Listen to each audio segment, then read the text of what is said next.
Why do you think the U.S. is so easy to fool around with this leftist extremism hoax? Is it the Red Scare in history, or is it just plain idiocy? It's both. If the trend wouldn't be started in the U.S., we wouldn't talk about this in the U.K. and Europe either. But this is the beating heart of capitalism, the global domination over communism, wherever it might have been fomented.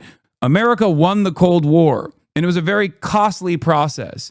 And America has been suffering since its victory over the USSR as well, because in the aftermath of the dissolution of the USSR, we reached an unprecedented level of super profits that are constantly expanding. And in the process of that expansion, that unlimited greed has created an environment where the working poor get shafted worse every single fucking year. That's what happens when you have no safeguards. That's what happens when there's no counterbalance. Of course, this country that successfully destroyed any alternative vision for an economic evolution is going to have an audience of receptive, brainless losers who will then turn around and say, no, it's not. The systems that we exist under are not the reason why we're suffering. It's the Guatemalan migrants. It's the transgenders. Okay, well, Donald Trump is doing unlimited warfare to all of those groups. Does it feel like things are more affordable for you?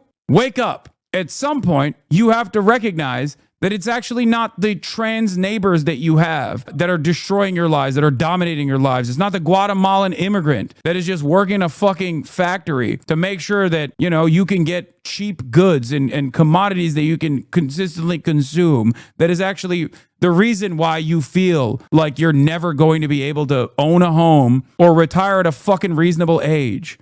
We exist under the complete domination of global capital, multinational corporations that are owned by people who have no loyalty whatsoever beyond expanding their profit margins when profit rates have a tendency to fall. They will constantly seek out extra profit margins everywhere they can. And the only malleable aspect in the commodity production side that can be squeezed is labor, whether that be seeking out new labor markets after you have dominated them through war and designing a system of unequal extraction from the global south, or whether it be gig economy jobs that are readily available for all so that you can always have a fucking cheap servant at your disposal through your fucking phone. But when one side of the equation, when an alternative vision is cast aside as dangerous, scary, violent, Americans find themselves in this drunken stupor as they sleepwalk towards fascism. Because there are other alternatives. When capitalism inevitably creates economic pressure, when capitalism inevitably creates these shocks within the system, fascism thrives because it's seen as a way to restore the hierarchical order by force. That's how it works. That's how it worked in Nazi Germany. That's how it worked in Mussolini's Italy. And that's how it's working here in the Western world. It's not just the United States of America. We say jump. Those European leaders say how high. They are completely and utterly servile in a way that is impossible to ignore now. Why is it impossible to ignore? They come after spending years and years shitting on Donald Trump, calling him an orange buffoon. They come and they genuflect. They come and they say, yes, sir.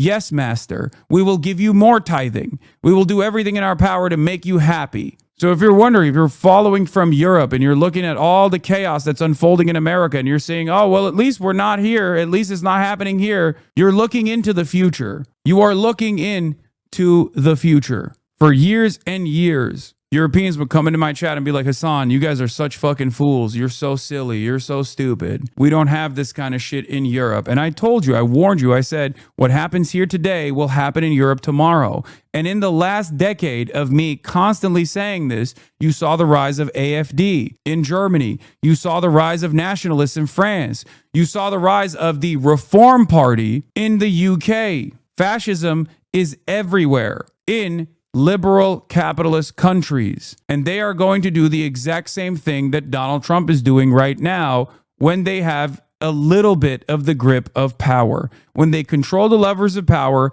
they are going to turn around and they're going to suppress dissent. They're going to violently and physically apprehend you. The only way out of this, the only other alternative out of this is socialism. The only other alternative out of this is to talk to your neighbors, organize in your communities, explain to them that it is actually global capital that is destroying their lives. Because these people do not actually hide in cigar smoke-filled back rooms where they fantasize about what to do with you, where they treat you as cattle. They do it in broad daylight. They do it at the World Economic Forum. They do it at Davos. They do it at the G10 summit. They do it at these summits where they get together and say, hey, we all have our class goals. We are aligned by the same interests. They do it in broad daylight. And the only reason why they can do it in broad daylight is because so many of your neighbors, so many of your friends have been deluded into thinking that the socialist alternative is dangerous. The socialist alternative is scary. That, oh my God, there could never be a better system than the one that we exist under, and the other system is scary and dangerous and violent. I've been warning about this moment in American history for the past decade, every single fucking day. Every single day. They won't even let you in on a crumb of the profits, the super profits that they are generating in the heart of Western Empire. And they won't even do it as riot tax. They won't even offer you modest social democratic reforms because they know they can get away with it. They know that your attention will go elsewhere. Today, you tap in. Today, you tune in, but tomorrow you'll forget about it. Because they know that even if you do pay attention to it, you will inevitably feel discouraged. You will inevitably feel like change is an impossibility. And therefore, you'll seek out nihilism. You'll seek out appropriate targets that you can go after. You'll seek out areas that seemingly are more malleable, people that are more accessible, like your least favorite Twitch streamer or your least favorite fucking content creator, this or that. These systems are seemingly impenetrable. And that's why I understand why people are so malleable and why people fight amongst themselves, because they feel like maybe it's easier. Maybe it's easier to just like have the government pack up vulnerable populations that I've been taught to fear. There is no difference between a black person and a white person. There's no difference between an undocumented migrant and a documented migrant and a natural-born U.S. citizen. No difference whatsoever. Not even a little bit. Everyone has unlimited potential. It is up to us to unlock said potential. But people, unfortunately, are held behind through systems of inequality. And the people that refuse to address those systemic, to address the systemic inequality would rather have you servile, would rather have you deluded, would rather have you angry and fighting amongst yourselves. It's not different from when Lenin presented this reality, and it's not different right now. I'm not saying something that is new, okay? This has always been the design. The only difference now is that capitalism is completely won. It has dominated our lives. It has dominated our existence. We take it for granted. We think it's a part of the human nature.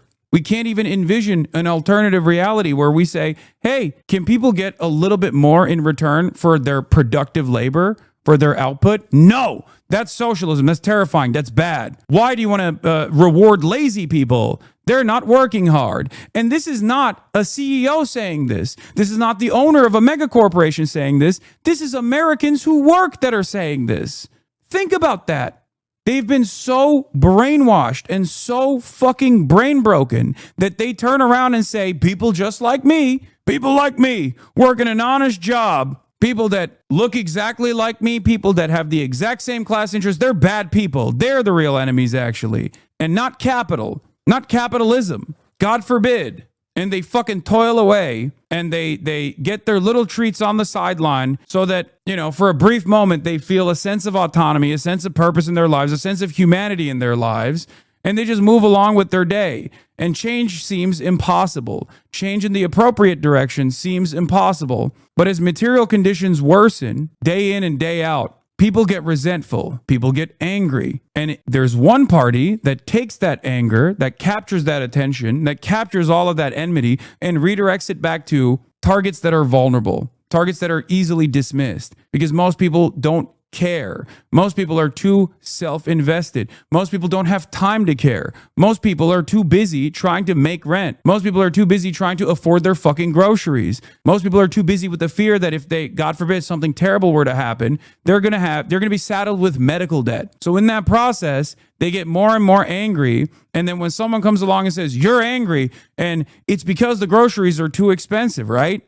But you know who's made the groceries too expensive? The fucking Guatemalan dude that is slaving away in 100-degree heat to make sure that you can have tomatoes. That's the reason why your groceries are expensive. And when we deport that guy, instead of offering him the dignity that he deserves, that everyone deserves, but he deserves more than many others for toiling the fucking land for a goddamn decade, when we kick that guy out of this country, then groceries are somehow magically going to be less costly. It's bullshit, but people believe it. And the reason why people believe it is because there is no one out there in a position of prominence that turns around and says, how the fuck is that going to help?